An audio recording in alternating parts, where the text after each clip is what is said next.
안녕하세요. 이제 곧 초등학생이 되는 아들을 키우고 있는 40대 여자입니다.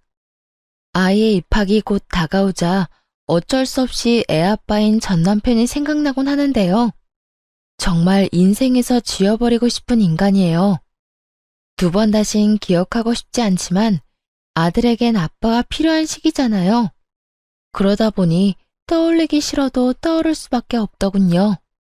하지만 다행스러운 점은 아들이 전 남편을 전혀 찾지 않는다는 점입니다.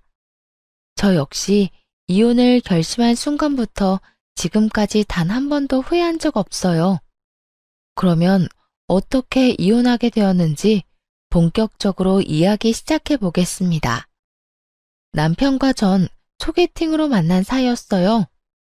처음엔 솔직히 남편의 외모가 마음에 들었습니다. 몇 번 만나다 보니 다정한 성격도 좋더라고요. 그렇게 2년 남짓한 시간을 만나오는 동안 남편은 한결같았습니다. 항상 저를 아껴주고 사랑해 주었죠.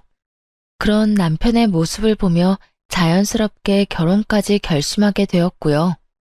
그렇게 남편과 결혼했고 결혼 3년 차 임신을 하게 되어 출산까지 무사히 했어요. 당시 회사에 다니고 있었는데 시간이 흘러 어느덧 육아휴직이 다 끝나가더라고요. 남편과 함께 고민에 빠지게 되었죠. 우선 친정과 시댁 모두 가깝게 살고 있지 않기도 했고요. 양가 부모님 모두 나이가 있으신 터라 아들을 봐줄 만한 기력이 없는 상황이었어요. 복직을 한다면 아들을 하는 수 없이 어린이집에 맡겨야 하는 상황인데 남편과 저는 잘해도 6시가 넘어야 집에 돌아올 테니 아이가 힘들 것 같더라고요. 그렇게 고민이 깊어지던 어느 날 남편이 큰 결심을 한 듯 말하더군요. 다름 아닌 퇴사를 하라고 말이죠. 여보, 내가 생각 많이 해봤는데 그냥 당신 퇴사하는 건 어때? 우리 주민이 생각하니까 도저히 마음이 안 놓여서 안 되겠어. 저 어린 걸 아침부터 저녁까지 어린이집에 어떻게 보내? 뭐? 퇴사? 내가 퇴사하면 당신이 너무 힘들어지지 않을까? 아무래도 버는 돈이 적어질 텐데 당신 부담도 커질 테고 말이야. 그래도 내가 한 집의 가장인데 그 정도 부담감은 어깨에 얹고 살아야지. 다른 건 몰라도 돈 때문에 망설이는 거면 그냥 퇴사해. 내가 더 열심히 벌면 되니까. 당신 지금은 이렇게 말해놓고 나중에 딴소리 할 건 아니지? 막 생활비로 눈치를 준다거나 나한테 쓸데없는 돈 쓴다고 핀잔 두면 안 돼? 에이, 당신은 날 그렇게도 몰라? 내가 그런 걸로 눈치나 줄 사람으로 보여? 우리 연애까지 합치면 5년 넘게 보고 살았어. 그 정도 봤으면 나 잘할 텐데. 사람 일이란 건 어떻게 될지 모르는 거니까 하는 말이야. 어쨌든 당신이 그렇게까지 말하니까 나도 진지하게 생각은 해볼게. 더 생각하지 말고 그냥 퇴사해. 애는 엄마가 봐야지 안정감도 느끼고 건강하고 밝게 자라는 거야. 일단 퇴사하고 준민이한테 집중하고 느끼자. 알겠지?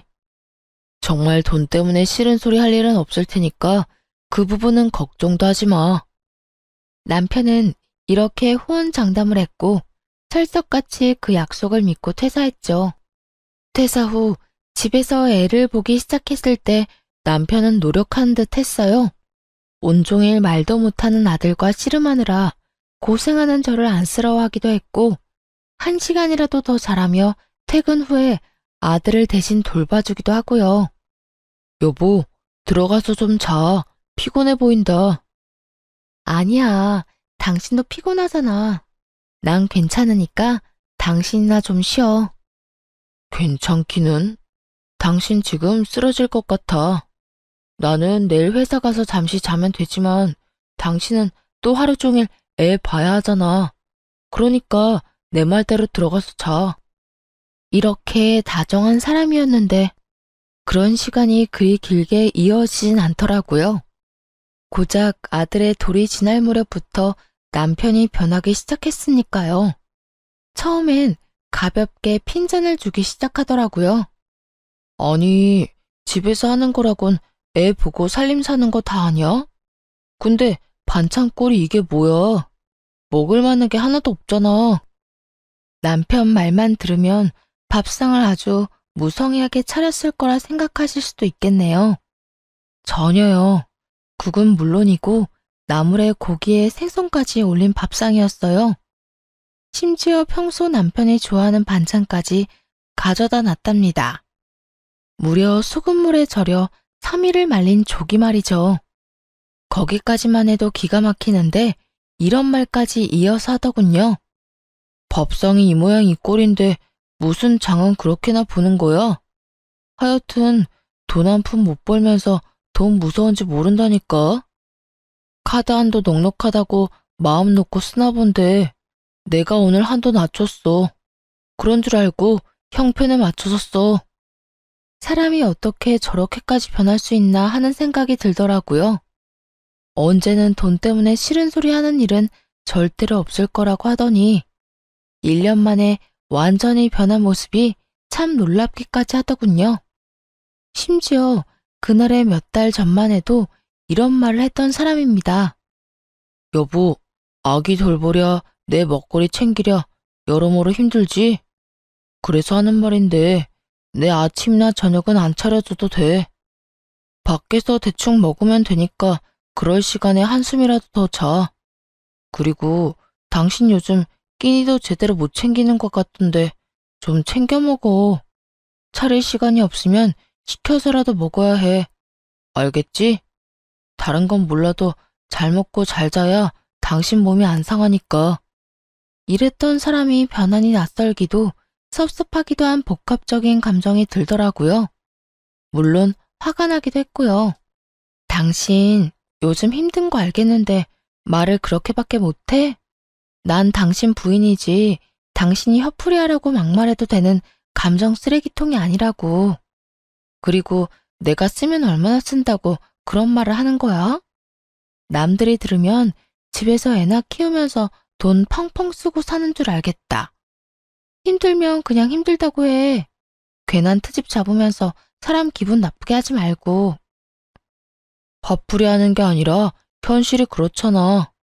나는 힘들게 나가서 돈 벌어오는데 반찬 투정도 못해. 그리고 당신이 집에서 놀면서 돈 쓰는 것도 맞잖아. 놀아?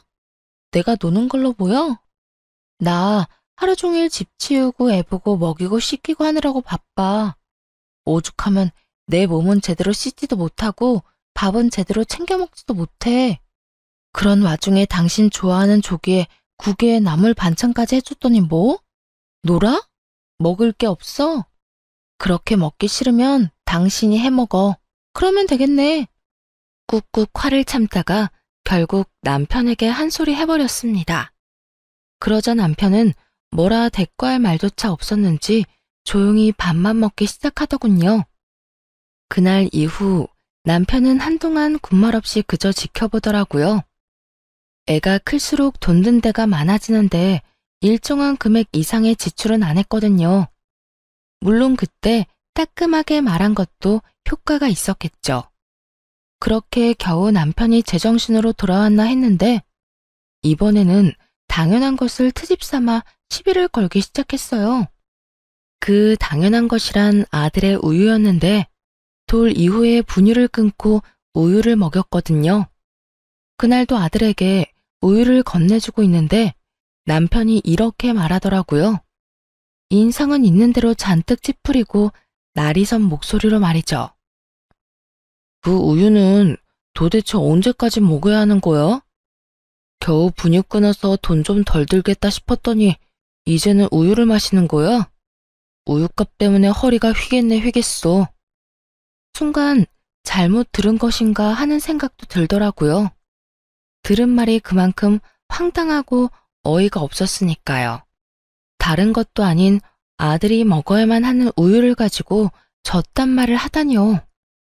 도무지 참을 수가 없어 남편에게 더욱 단호하게 말했죠. 당신 진짜 계속 이런 식으로 눈치 줄 거야? 나 퇴사시킬 때 뭐라고 했어? 다른 건 몰라도 돈 때문에 눈치 주는 일은 없을 거라며. 내가 뭘 어쨌다고 그래? 몰라서 물어? 다른 것도 아니고 애한테 꼭 필요한 우유 먹이는 건데 뭐? 그걸로 허리가 휘네 마네. 하루 종일 툴툴거렸잖아. 그것뿐이야. 생활비 가지고도 입댄 적이 한두 번이 아니야. 당신 이러려고 나 퇴직하게 만들었어? 이러려고 잘 다니던 회사 그만두라고 했냐고. 계속 이런 식으로 할 거면 당신이 회사 그만두고 집에서 살림하고 육아나 해. 내가 어떻게 해서든 당신 벌어오는 만큼 벌어올 테니까. 노발대발하며 쏘아대자 남편은 되지도 않은 말로 상황을 모면하려 애쓰더라고요. 아니, 난 우리 아들이 너무 많이 먹어 돈이 아깝다는 게 아니라 우리 준민이가 잘 먹으니까 더 열심히 돈 벌어야겠다는 의미로 한 말이었어. 오해하지 마. 이 말 같지도 않은 변명을 듣는데 더욱 화가 나더라고요. 그래서 단호하게 한 번 더 남편에게 경고를 해주었죠. 오해? 누가 들어도 짜증났다는 말투였거든? 당신, 나랑 준민이를 당신 등골이나 빼먹는 인간이라고 생각해? 그딴 생각 가지고 우릴 대할 거면 당장 회사 그만둬. 알겠어? 이런 일이 있고 난 후 남편은 더는 별말하지 않더라고요. 아들 때문에 돈을 쓰는 것에는요. 그 다음 어떤 일이 벌어졌는지 예상이 가시나요? 이번엔 제가 쓰는 돈에 더욱 치사하게 굴기 시작했답니다. 아들을 홀로 돌보느라 고장난 손목을 치료받기 위해 병원에 갔던 날이었어요. 그런데 글쎄 그걸 가지고 잔소리를 하기 시작하더라고요. 당신 오늘 병원 갔었어? 왜? 어디 아파? 아, 손목 아파서. 애가 아직 제대로 못 걸으니까 안 할 일이 많잖아. 무겁기도 하고 말이야. 그래서 그런지 손목이 너무 안 좋아졌더라고. 오늘 병원에 가서 치료도 받고 약도 좀 받아왔어. 뭐? 그까진 일로 병원에 간 거야? 손목이 아프면 집에서 뜨거운 수건으로 찜질이나 하면 될 것이지. 그리고 애가 계속 운다고 안아주니까 그렇게 아픈 거 아니야. 적당히 좀 해. 애 좀 운다고 어떻게 되는 것도 아닌데 뭘 그렇게 극성을 떨어서 괜한 돈을 써?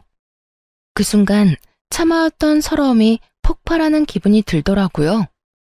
몸이 아픈데 저딴 식으로 치사하게 나오니 눈물이 다 날 지경이었어요. 다른 것도 아니고 애를 보느라 병이 생긴 것인데 말이에요. 당신은 내가 아프다는데 걱정은 되지도 않아? 당신 자식 안아주다가 병이 생겼다는데 걱정은커녕 돈 이야기만 하고 싶냐고. 고작 10,000원도 안 썼어.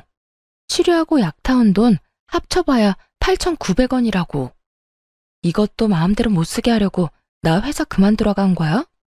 이렇게 내가 쓰는 돈 아까워할 거면서 그때 회사는 왜 그만두게 했어, 왜? 여보, 그런 뜻이 아니야. 아깝다는 게 아니었다고. 남편은 또다시 되지도 않는 변명을 해대려고 했어요. 하지만 더는 그 신뢰감이라곤 하나도 없는 말을 듣고 싶지도 않더라고요. 그래서 남편의 말을 막아버렸죠. 됐어. 당신 하려는 말이야 뻔하고 그 말 믿기지도 않아. 매번 미안하다 그런 뜻이 아니었다고 말하면서 하는 행동은 똑같잖아. 다 됐고 이까지 카드 가지고 가. 그리고 지금부턴 생활비 입금해. 그 돈을 내가 어떻게 쓰든 간섭하지 말란 말이야. 알겠으니까 화 좀 그만 내. 애 놀라겠다. 그쯤 되니 누구 좋자고 퇴직했나 헷갈릴 지경이었어요. 남편 때문에 아들에게 뭐 하나 해주는 것도 눈치가 보일 지경이었고 무엇보다 그런 신세가 행복하기는커녕 한탄스럽게까지 했으니까요. 남편은 그날 바로 생활비를 입금해 주었습니다. 넉넉한 돈은 아니었지만 퇴직 이후 처음으로 경제적인 자유가 느껴지더라고요. 하지만 이대로 만족하면 안 된다는 생각이 들었어요. 또 어떤 이유를 대며 남편의 잔소리가 시작될지 모르잖아요. 더는 돈 때문에 이렇게 마음고생하고 싶지도 않았고요. 그래서 아직 쓰지 않았던 퇴직금으로 뭐라도 해보기로 했습니다. 알아보니 무인 아동복 매장이 괜찮은 것 같더라고요. 초기 자본도 가진 돈으로 충분히 될 수 있었고 아들과 함께 일할 수도 있었어요. 그래서 바로 아동복 매장을 열었습니다. 혹시 몰라 남편에게는 비밀로 하고 일을 시작하게 되었어요. 그렇게 시간은 흘러 아이는 어린이집에 가도 무리가 없을 만큼 자랐습니다. 다행히 매장도 자리를 잘 잡았어요. 어느새 매출은 남편에게 받는 생활비를 넘긴 상태더라고요. 그래도 그 돈을 함부로 쓰지 않고 앞날을 위해 차곡차곡 모아두었어요. 이렇게 말씀드리면 엄청난 돈을 벌었다고 오해하실 수도 있는데 워낙 남편이 주는 생활비가 적었던 터라 쉽게 넘길 수 있었어요. 아무튼 남편에겐 계속 비밀로 하면서 생활비가 모자랄 땐 충당하며 살고 있었죠. 그러던 어느 날 친정에서 연락이 왔더라고요. 딸, 어떻게 하니? 너희 아빠 또 수술해야 할 것 같아. 정말? 어떻게 하긴 어떻게 해. 수술하면 되지. 왜? 수술비 때문에 그래? 그렇지 뭐. 수술비가 한두 푼도 아니고 이미 너희 아빠 뒷바라지 하느라 돈도 없어. 이 일을 어쩌면 좋니? 엄마, 돈 걱정하지 말고 아빠 수술 날짜나 잡아. 내가 해결해 줄 테니까. 슬프게도 친정아빠가 수술을 받아야 할 일이 생겨났습니다. 아빠가 이미 오래 지병을 앓으셔서 친정엔 돈이 많이 남지 않은 상황이었어요. 딸 된 도리로 그간 모아뒀던 돈으로 친정에 도움이 되어야겠다는 생각을 했죠. 그렇게 수술 날만 기다리고 있는데 남편놈이 먼저 아빠 이야기를 꺼내더라고요. 이때껏 친정 이야기는 꺼내지도 않던 인간이 어떻게 한 것인지 모르겠지만요. 갑자기 대화를 하자길래 무슨 이야기인가 싶어 들어보니 정말 가관이더군요. 이야기 들었는데 혹시나 해서 하는 말인데 우리 돈 없어. 아니, 난 장인어른 수술비 줄 돈 없어. 그러니까 혹시라도 당신 나한텐 돈 이야긴 꺼내지도 마. 뭐? 지금 뭐라고 했어? 장인어른 수술비 못 준다고. 당신도 알다시피 나 혼자 버는데 수술비처럼 큰 돈이 어디 있어. 혹시나 당신이 수술비 이야기 꺼낼까봐 내가 먼저 말하는 거야. 어차피 남편에게 그 돈을 받을 수 있을 거란 생각은 하지도 않았어요. 그런데 막상 남편이 저딴 식으로 기분 나쁘게 말하니 오기가 생기더라고요. 이때껏 내가 이 집에서 해준 일이 얼만데 하는 생각이 들기도 했고요. 내가 이때까지 이 집에서 살림하고 애 돌본 시간을 시급으로 치잖아? 그럼 우리 아빠 수술은 시켜주고도 남아. 그런데도 수술비에 보탤 돈이 없다고? 좋아. 많이 양보해서 수술비의 절반만 받을 테니까 그건 내놔. 알겠어? 그러자 남편은 노발대발하며 화를 내기 시작하더라고요. 돈은 죽어도 못 주겠다면서 말이죠. 그걸 왜 나보고 달래? 내가 그런 돈이 어디 있다고? 나 혼자 벌어서 생활비 주고 내 용돈 조금하고 남는 돈이 어디 있었겠어? 집에서 살림하는 건 당신이 사는 곳이기 때문이고 애 봐주는 건 당신 자식이기도 하니까 당연히 다 해야 하는 의무잖아. 그거 했다고 나한테 돈을 달라고 하면 안 되지. 그리고 사실상 장인어른이 내 아버지도 아닌데 내가 그 돈을 왜 줘? 아, 그래? 그런데 왜 그 당연한 의무는 나만 가져야 해? 당신도 사람을 부려먹었으면 의무적으로 돈을 내놔야지. 난 어떻게 해서든 당신 주머니에서 병원비 절반을 꺼내갈 테니 그런 줄 알아. 그날 이후 남편은 그까짓 돈이라고 하며 저를 무시하기 시작했어요. 웃기는 건 뭔지 아세요? 무시하는 말과는 달리 돈은 끝까지 안 줬다는 거예요. 수술 날짜가 다가오면 다가올수록 남편 놈은 예민해지더군요. 그 꼴도 보기 싫어 욕이 나오려는데 남편은 귀엽고 험한 말이 나오게 했습니다. 바로 시댁과 관련된 일 때문이었어요. 시모는 연락을 자주 하는 편이 아니었는데 그날은 어쩐 일로 연락을 했더라고요.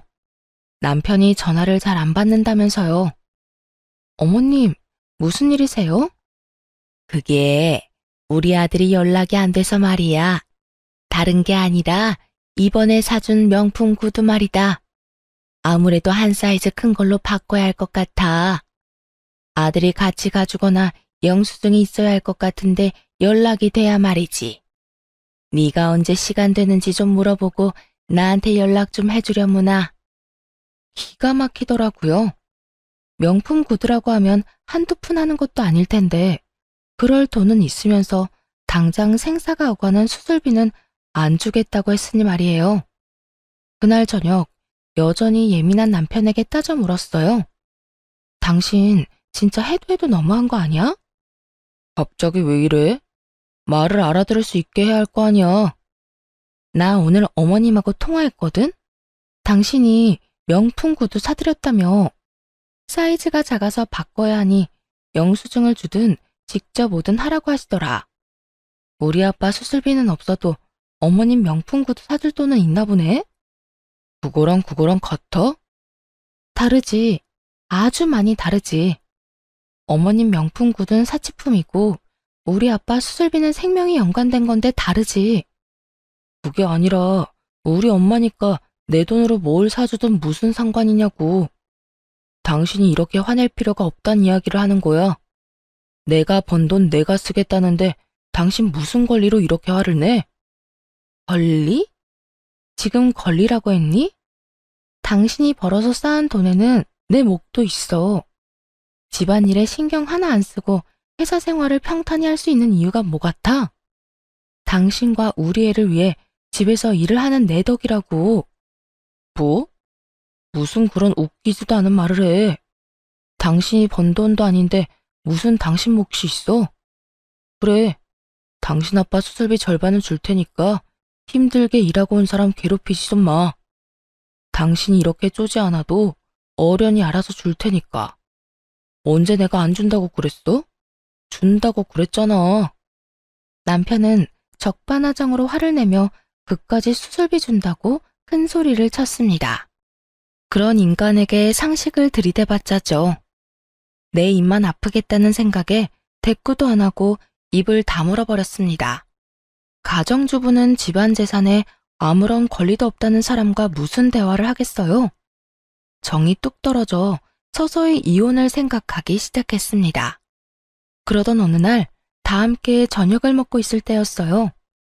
이것저것 골고루 잘 먹는 아들에게 남편이 또 시비를 걸어대더군요. 누굴 닮아서 저렇게 먹어대는 건지. 너 그렇게 먹으면 돼지 돼 돼지. 당신 지금 애한테 무슨 말을 하는 거야? 잘 먹으면 보기 좋은 거지. 왜 그딴 말을 해? 너무 놀라 황급히 아들의 귀를 막으며 남편에게 조용히 하라고 했습니다. 남편은 그런 저를 한번 흘겨보더니 다시 그 입을 뗐어요. 내가 틀린 말 했어? 살찌면 계속 옷을 새로 사야 하는데 그 돈은 누가 벌어와? 하여튼 엄마나 아들이나 어떻게 해서든 내 돈 뜯어내려고 안달이 났지. 내가 무슨 돈 벌어오는 기계도 아니고 돈 하면 그냥 돈이 나오는 줄 아나? 이 녀석아, 적당히 좀 먹어. 그 순간 아들이 보고 있지 않았다면 그 밥상을 다 엎어버렸을 거예요. 그만큼 너무나 화가 났어요. 해도 해도 정말 너무하다는 생각밖에 들지 않더라고요. 다른 집 부모들은 아무리 가난해도 자식 입에 들어가는 건 아깝지 않다고 하던데 어떻게 아빠라는 인간이 애한테 적당히 먹으라고 화를 낼 수가 있는 것인지 이해하려고 해봐도 도무지 받아들일 수가 없더라고요. 그대로 아들을 아랫집 할머니께 맡기고 올라와 남편과 제대로 싸우기 시작했어요. 당신 진짜 미쳤어? 어떻게 애한테 그런 말을 해? 당신이 그러고도 아빠야? 내가 뭐 틀린 말 했어? 다 돈이잖아, 돈. 아무리 그래도 그렇지. 애가 잘 먹는 거 가지고 화내는 게 정상이라고 생각해? 당신 머릿속엔 오로지 돈뿐이니? 네 아들이 상처받을 건 안중에도 없어? 나한테 돈 달라며. 아껴야 당신이 원하는 대로 당신 아빠 수술비라도 좀 드릴 거 아니야. 남편은 비아냥대며 아빠 수술비를 언급했습니다. 역시나 수술비가 남편 놈의 심기를 건드렸던 거였어요. 그 말을 듣는데 정말 그 돈만큼은 꼭 받아야겠다는 생각이 들었어요. 아, 그래? 그러면 지금 당장 줘. 이때껏 우리한테 많이 아꼈으니 그 돈 당장 줄 수 있을 거 아니야. 당신은 나 보면 돈밖에 생각이 안 나냐? 나한테 맡겨놓은 돈이 있는 것도 아니면서 왜 자꾸 돈을 달래? 당신이 그따위로 구니까 돈 타령을 하지. 방금 한 말 기억 안 나? 아껴야 우리 아빠 수술비라도 줄 거 아니냐며. 돈 이야기 먼저 꺼낸 건 당신이야. 그렇게 한참을 돈 이야기를 하며 싸웠어요. 그러다 어느 순간 남편이 갑자기 저를 멍하니 보더니 이혼하자고 하더군요. 우리 이혼하자. 뭐? 지금 이혼하자고 했니? 지금 이혼하자고 할 사람이 누군데 이 인간이 감히? 이 상황이 믿기지 않아 다시금 남편에게 되물었어요. 그러자 남편은 고개까지 끄덕이며 이혼하자고 말하더군요. 이혼해. 아무리 생각해도 내가 당신 아빠 수술비를 왜 줘야 하는지 모르겠어. 정확히는 내가 왜 당신 친정일까지 다 책임져야 하는 건지 모르겠다고. 이번 한 번만 도와주면 끝날 문제도 아니잖아. 앞으로 이런 일이 일어날 때마다 나한테 돈 타령할 거 아니야?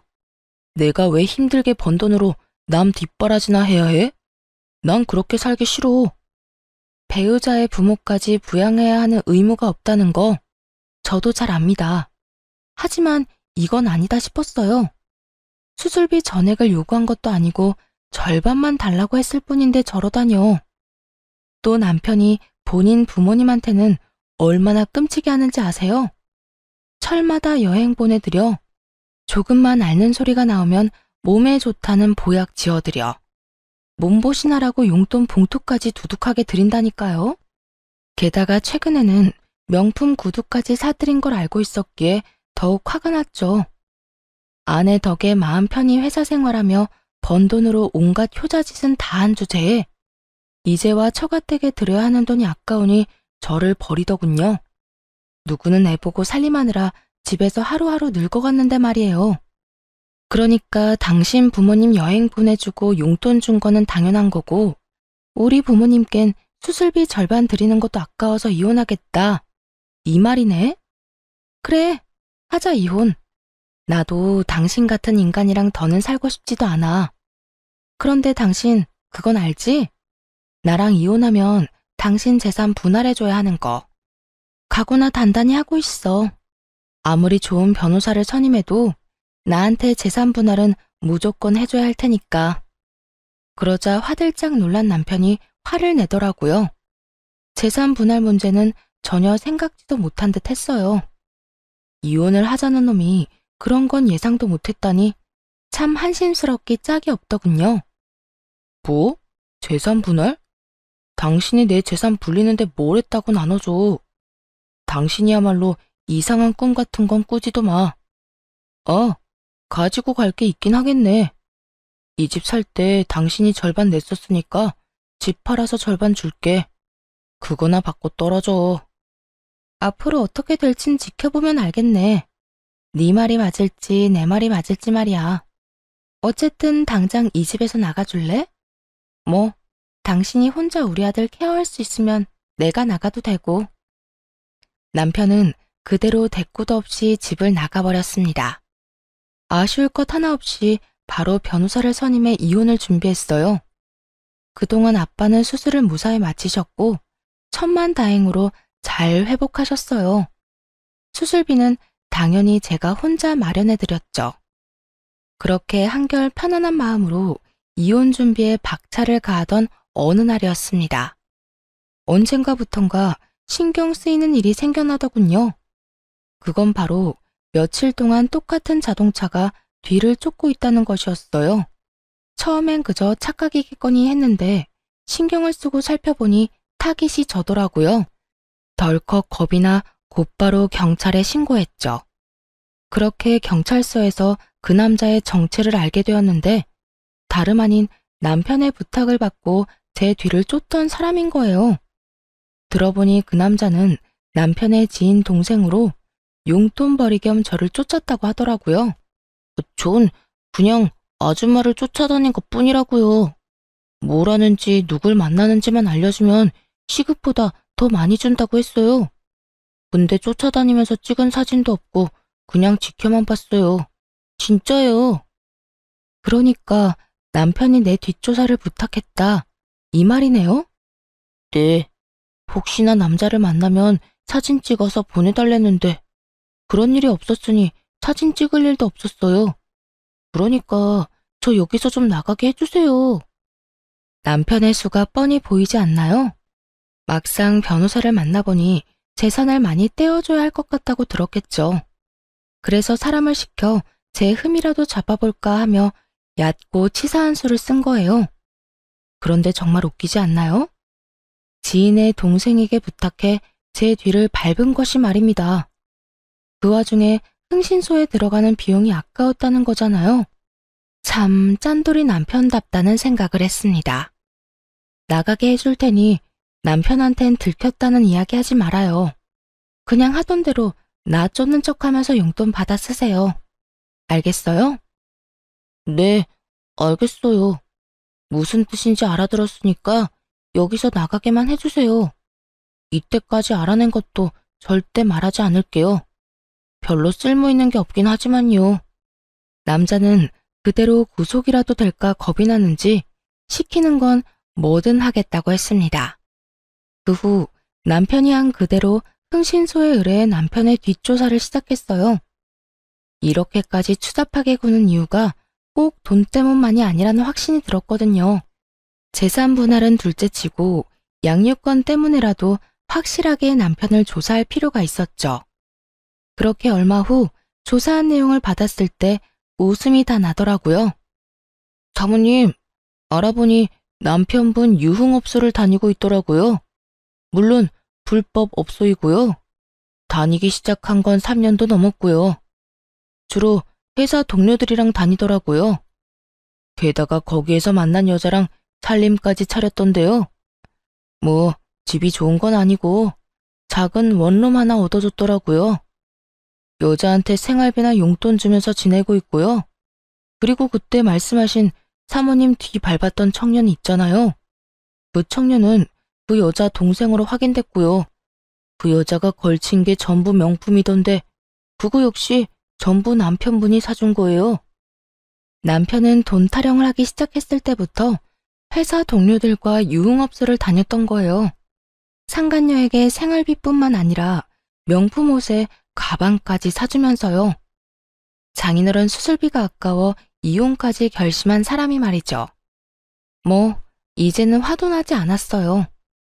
늘 돈이 없다는 말을 달고 살더니 저랬으니 돈이 없었겠구나 싶을 뿐이었죠. 일단 이혼은 진행되었습니다. 그동안 어린 아들에게 폭언을 해온 것, 쥐꼬리만한 생활비만 주면서 온갖 생색을 다 내며 무시로 일관했던 것, 그러면서도 밖에선 외도를 저지르고 있었던 것이 다 인정되었죠. 다행히 양육권은 물론이고 재산 분할까지 유리한 쪽으로 판결받게 되었어요. 물론 상간녀 소송도 해서 상간녀에게 위자료도 받았고요. 그런 와중에 전 남편 놈이 뭐라고 했는 줄 아세요? 이럴 줄 알았으면 그냥 수술비나 주고 말았지. 재산 분할에 위자료까지 이렇게 많이 주게 될지 몰랐는데 이게 뭐야?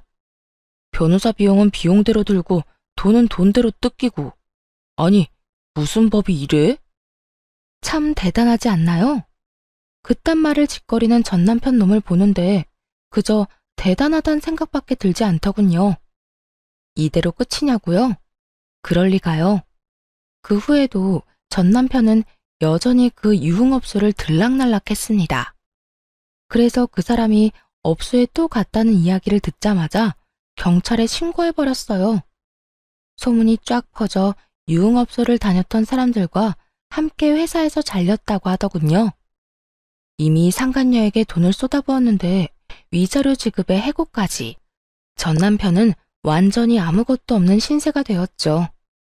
그 뒤 아들을 만나는 날 거짓골로 나타난 전 남편이 갑자기 하소연하기 시작했어요. 꼴이 왜 그래? 밥은 먹고 다녀?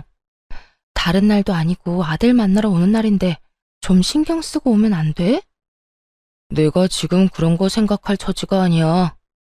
나 요즘 원룸에서 지낸다. 당신한테 위자료 주고 벌금 내고, 게다가 회사에서도 잘리는 바람에 양육비를 겨우 주고 있다고. 이 마당에 내가 아들 신경 쓰게 생겼어? 그래서 뭐, 그런 와중에 양육비는 줘서 고맙다고 인사라도 해주길 바라는 거야? 그런 뜻이 아니라 그만큼 힘들다는 말을 하는 거야. 내가 땡전 한 푼 없다고 그 여자도 도망갔어. 이때까지 해준 게 얼만데. 내가 사준 가방 좀 팔자고 하니까 바로 다음날 짐 싹 싸서 도망간 거 있지? 믿을 사람 하나 없다더니 어떻게 나한테 그럴 수가 있어? 들어보니 상간녀는 뒤도 돌아보지 않고 도망을 갔다고 하더라고요. 전 남편에게서 더는 빼먹을 것도 없고 받은 것까지 뺏길 위기에 처하니 그랬겠죠. 그래서 남편은 상간녀와 함께 살고 있던 원룸에서 혼자 지내고 있다고 했어요. 아들과는 눈도 마주치지 않는 남편의 모습에 더는 의미가 없다는 생각이 들었어요. 당신 진짜 제정신 아니구나. 나한테 한 짓이 얼만데 내 앞에서 하소연이나 하고 싶어? 그딴 말 할 거면 애 보자고 하지 마.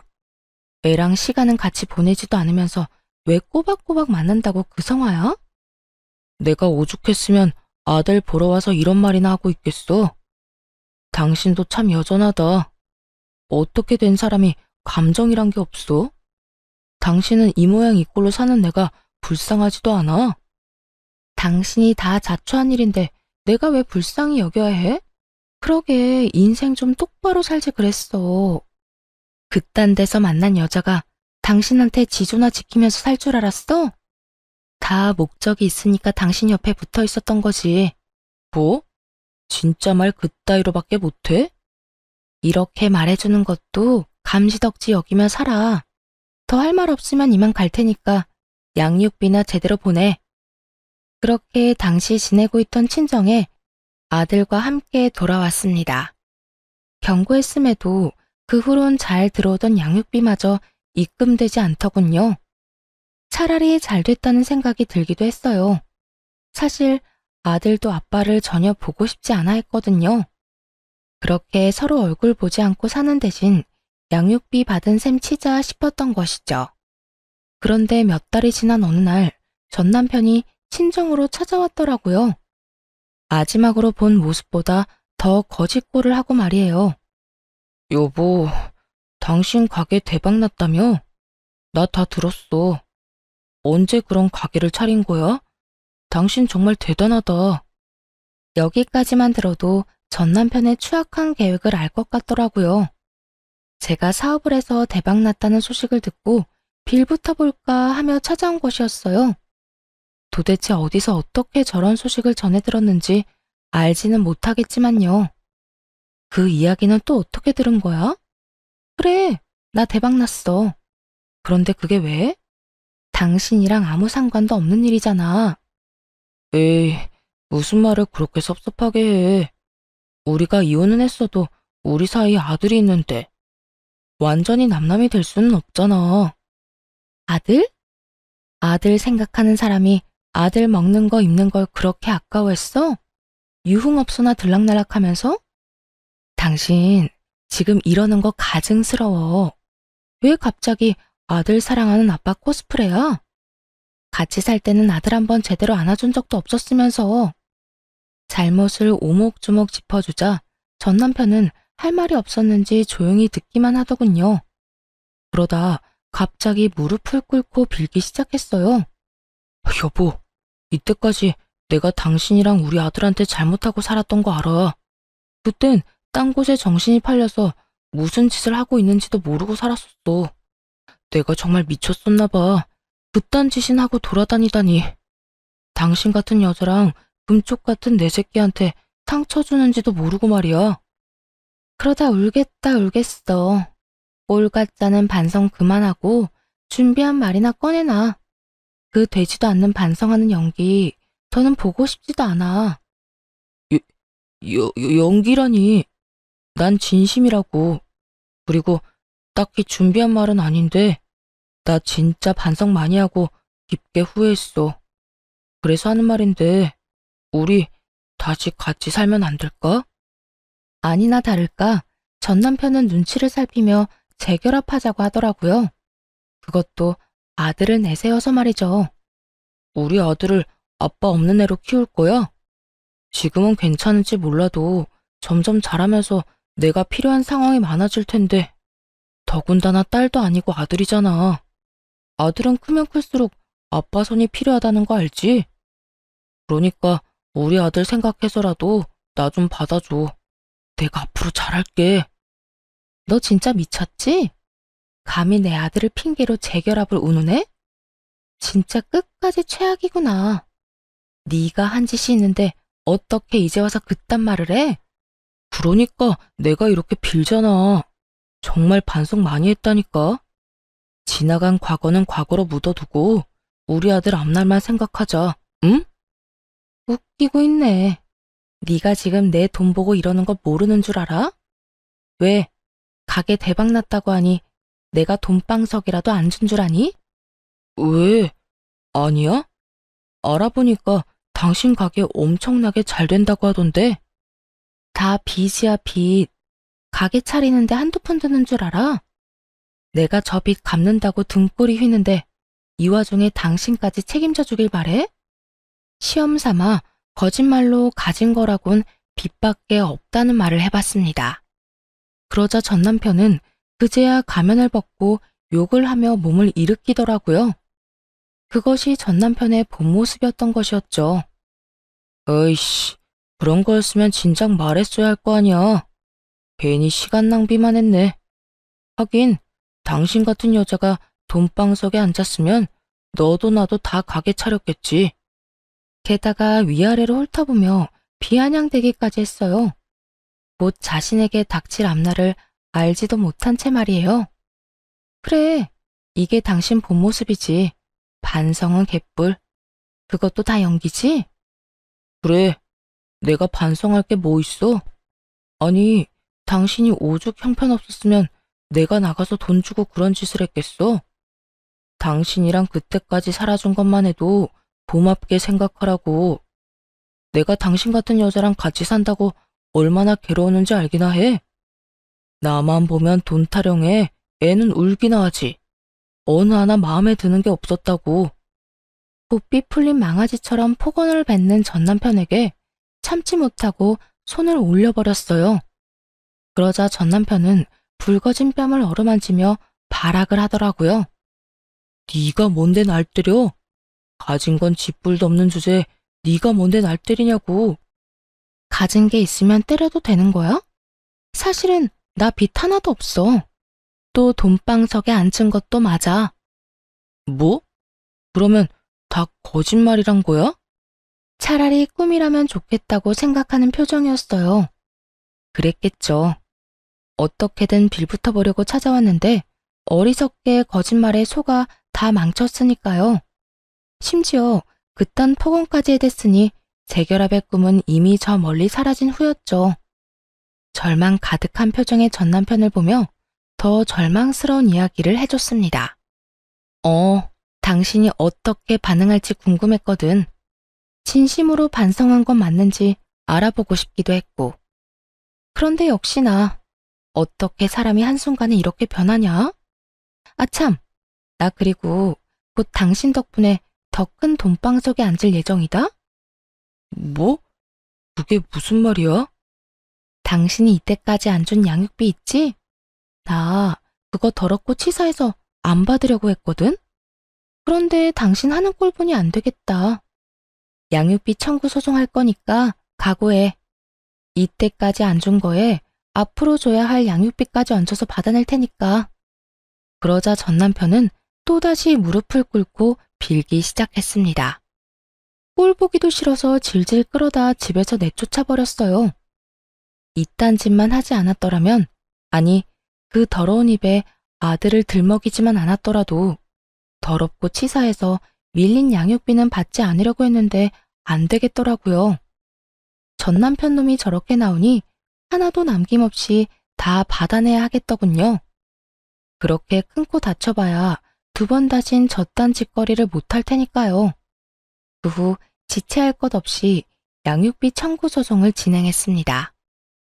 그간 받지 못한 양육비와 함께 일시금 지급까지 받아낼 수 있었고요. 다시 전 남편이 찾아오는 일은 없었지만 간간히 소식은 들려오더라고요.